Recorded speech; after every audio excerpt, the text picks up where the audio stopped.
Right, okay, so I've had a question on the board about how to do this assignment behind my screen right now. And in the interest that maybe my instructions weren't too clear, I'll just run through the questions and do 2 examples.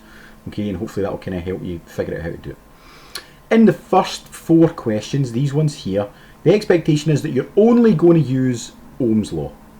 In question 1, 2, 3 and 4. Okay, you're only going to be using Ohm's law, and you're either using it to calculate voltage, current or resistance. On a previous page in the previous presentation, I gave you the 3 forms of Ohm's law, so I'm not even asking you to rearrange it. In an exam situation, you'd have to be able to rearrange it, like the data book gives you that one. In an exam, you'd have to be able to rearrange it on your own to arrive at I equals V over R or R equals V over I. You could try committing it to memory if you wanted, but there's a lot of equations and you probably wouldn't be able to remember all the individual forms of all the equations. If you just remember the rules about rearranging, that's going to make your life substantially easier. Right, so in the first 4 questions, we're only using this law in one of its 3 forms. And in the first question, you're asked to work out V, so that'll be V equals IR, that'll be V equals IR, that'll be R equals V over I, and that'll be I equals V over R.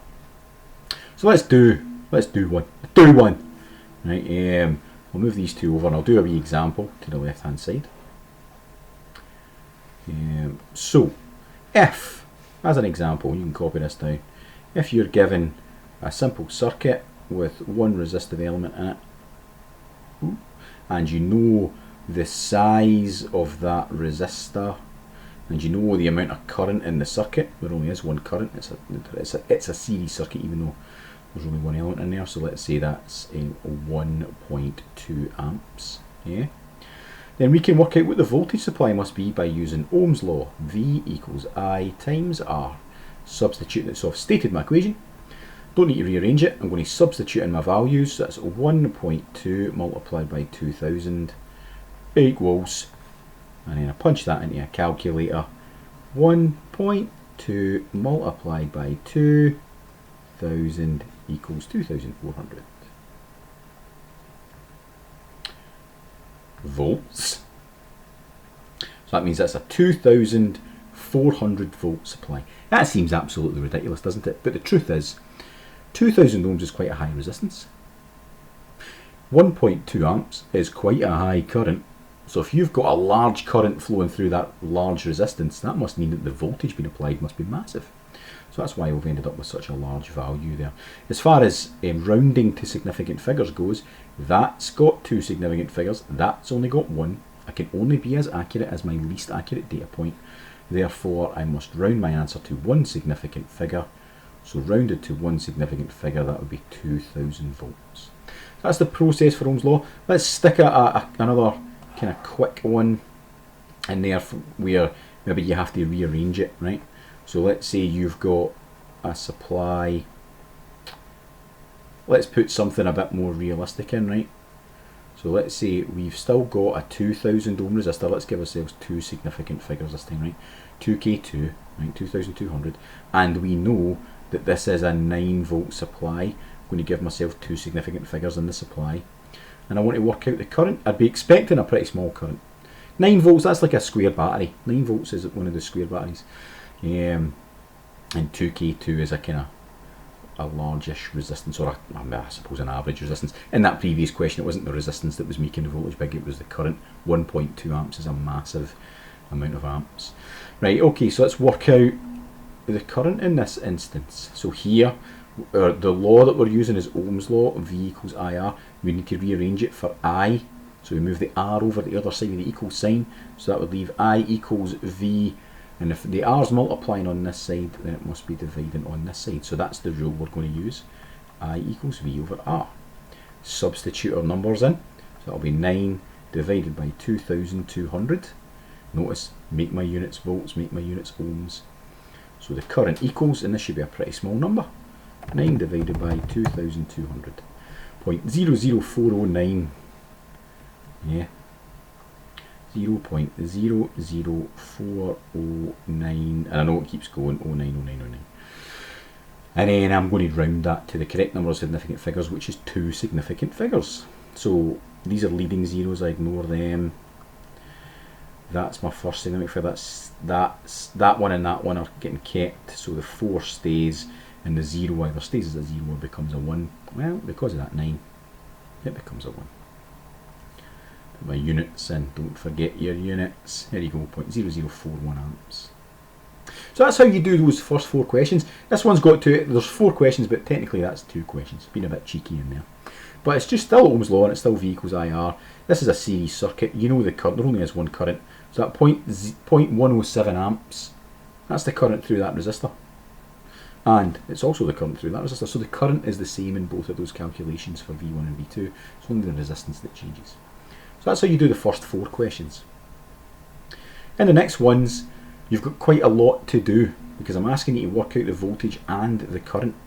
What you're going to have to do in order to do these questions is you're going to have to work out the total resistance first. So you need to identify whether you think that's a series circuit or a parallel circuit, and then employ the rule for that resistance to work out the total resistance and then redraw the circuit. So this is a little bit more involved. So let me do an example of these, right? So let's say we've got a circuit that looks like that.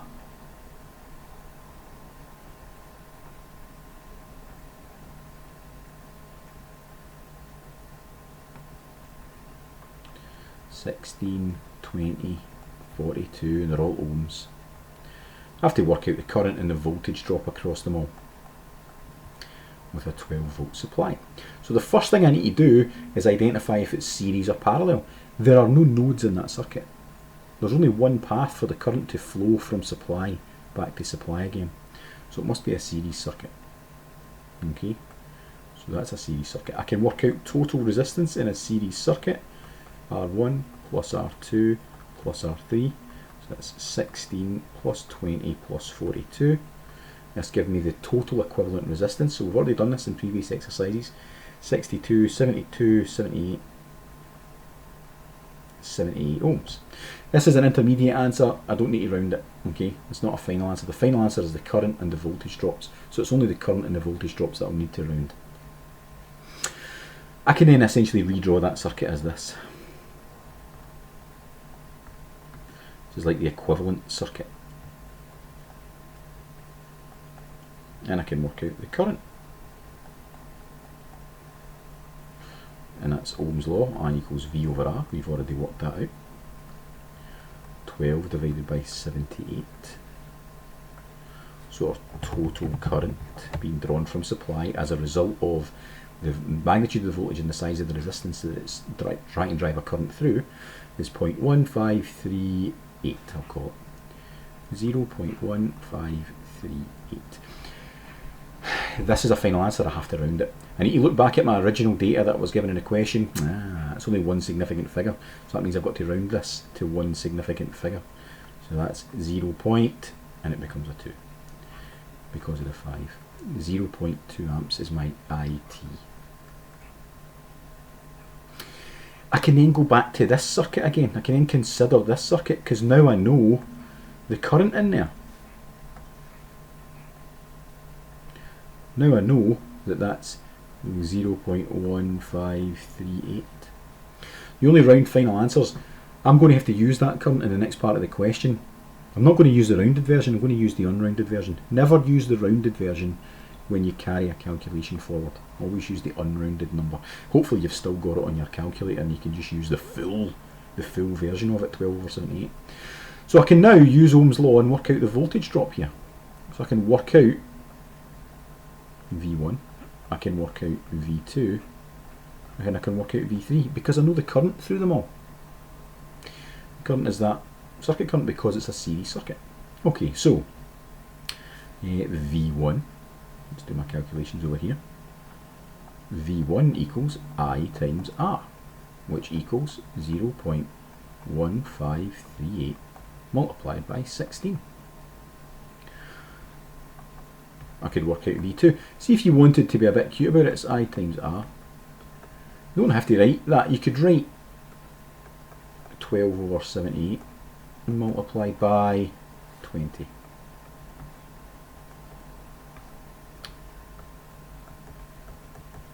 And if you do that in your calculator, that'll always give you, you'll have no rounding errors.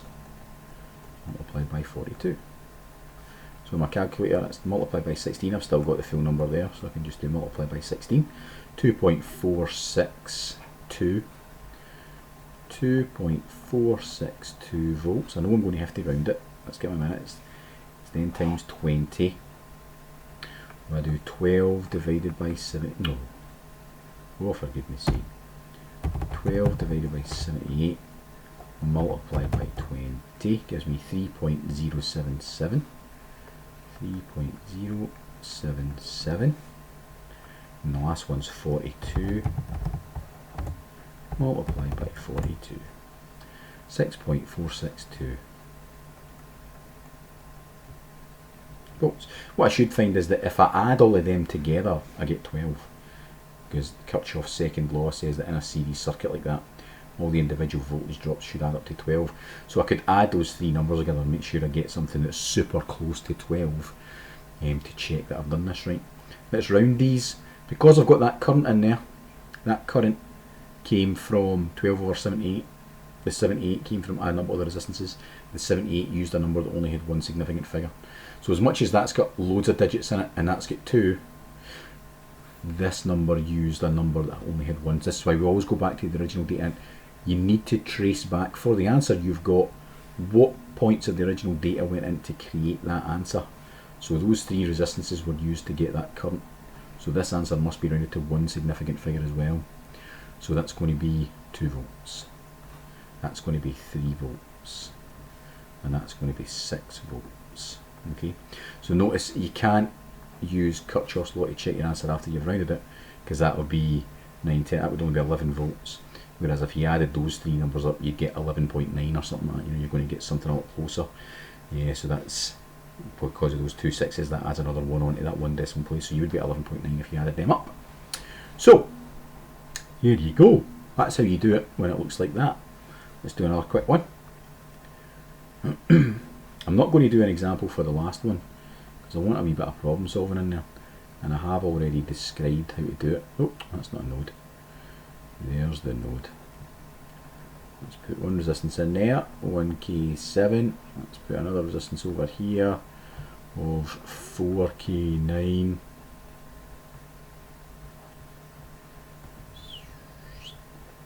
And let's say you've got 6 volts, so that's 2 significant figures, 2 significant figures, 2 significant figures. Looks like I'm going to be rounding everything to 2 significant figures here. In this question, again, I'm going to want to know the circuit current. I'm going to want to know the current through this. And the reason I'm going to want to know these is because they're different this time. Okay, this is because it's got nodes. Because it's got a split in the circuit, the current gets to a point where some can go one way and some can go the other. This is a parallel circuit. You should recognise that that's parallel. Okay. Again, first thing I need to do is find the total resistance and work out the total circuit current. Okay, so in parallel, one from your data book, 1 over the total parallel resistance equals 1 over R1 plus 1 over R2. You rearrange that equation to find RP. RP equals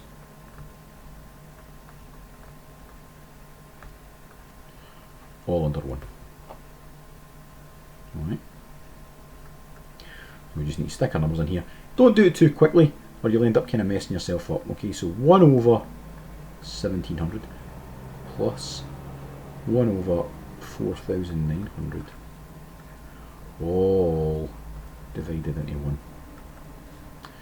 Let's do this. 1 divided by 1700 gives you a super small number, and I'm going to add that to brackets 1 divided by 4,900 close brackets. See, I don't know if that's the result of 1 over 4,900. 7.923 to the minus 4. I don't like that. Let's break it down. Well, I don't like using this calculator. I don't know what it's giving me, right? So let's say 5.882. 5.882 times 10 to the minus 4. That's what that minus 4 means. Exponential minus 4. It means it's a really small number. Plus 1 divided by 4,900, 2.041. 2.041 times 10 to the minus 4, all under 1. Let's add that up then, so I'll add that to 5.882 exponential minus 4 equals 7.923 to the minus 4.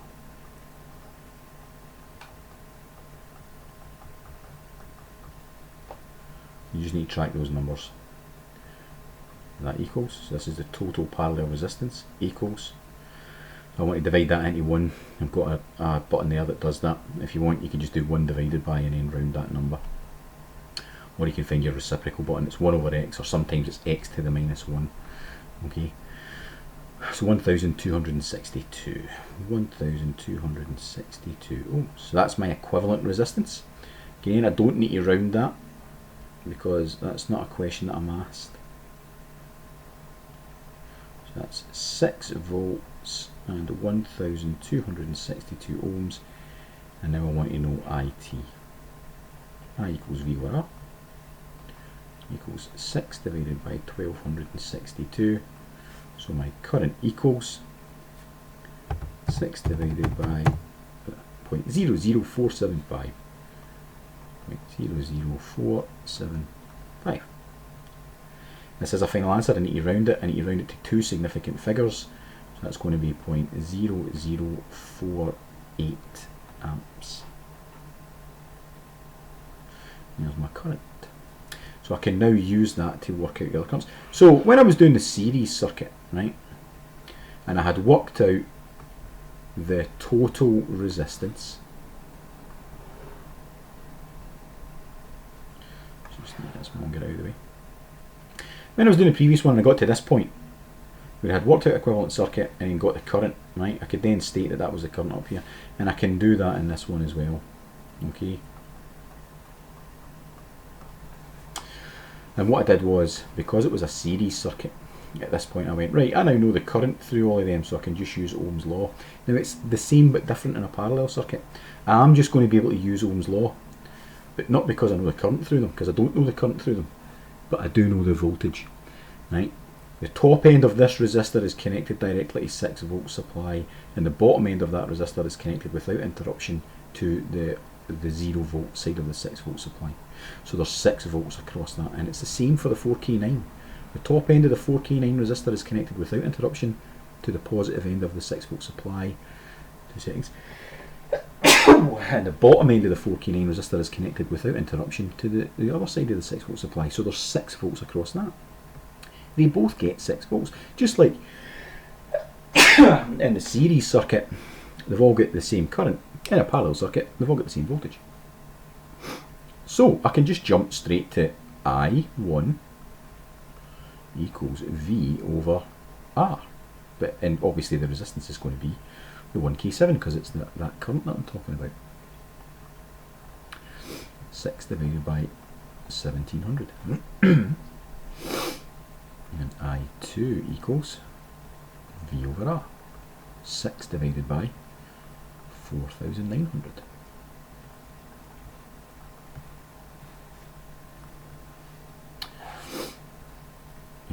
6 divided by 1700. 0.00353 amps.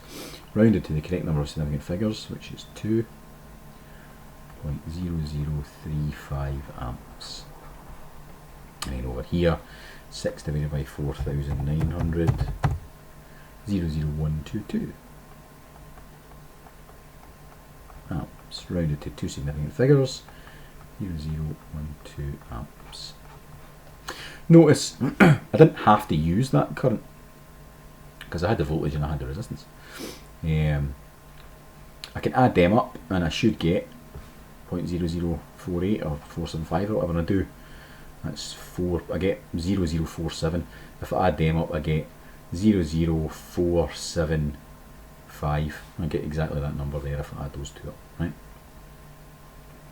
That's the end of that question, because that's all we had to work out. Okay, we've got our total circuit current, we've got our two individuals. Notice you could have just worked out those two currents and added them up to get IT. That would have been a lot shorter. You didn't have to do the parallel resistance bit in this question. If it had been one of the resistance values that was missing, you would have had to have known something else. That's not a question that I asked. You have to be able to work out parallel resistance, you have to be able to work out series resistance, you have to be able to use Ohm's law, you have to be able to use Kirchhoff's laws. So these questions are designed to do that. So that's how you do these questions kind of at the basic level. That third one is combined, so it's series and parallel. Start off by working out the parallel resistance between these two and draw an equivalent circuit that will look like that, where that's RP. That's the 1K9. And then work out the total resistance and draw a circuit that looks like that. That's they two added together. And then work out the total current. And then go back to this circuit. You now know the current through RP, so you can work out the voltage across it. And that means you now know the voltage across the 6K2 and the 3K4. That would be V2 as far as this diagram goes.